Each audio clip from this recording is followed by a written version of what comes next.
Day 19 on our Atlantic crossing. It's quite windy today. We had wind for the last 2 days, 26 knots, 28 knots, and the biggest squall we had of 36 knots. The boat accelerated to about 10 knots.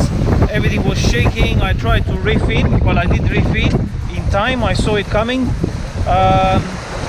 Everything started shaking quite violently. We managed to get through it all right, but yeah, lots of rain, lot of rain lately, and obviously the ocean has built up a bit of swell, hence I'm sitting down here resting against the mast.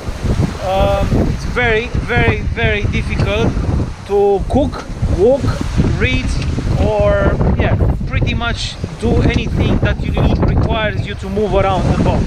If you're on a bunk somewhere horizontal, that's not too bad, but as soon as you want to move around, project on deck, yeah, you have to be clipped on all the time. I'm not at the moment because I'm sitting down here, but at night it's very difficult to hear, to sense where the wind and the waves are coming from in pitch black.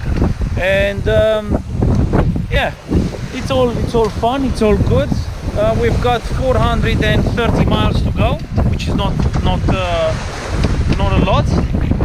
And I don't want to talk with Anna too much about, hey, we're getting there, but we're both excited. We're both excited that we're getting closer and closer.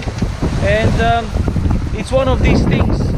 When you don't have wind, you want wind. When you have wind, you want not too much wind, you want just a little bit less wind. When the wind is enough, the sea states builds up, and it's so on. But it's all good. It's all under control. We're loving it.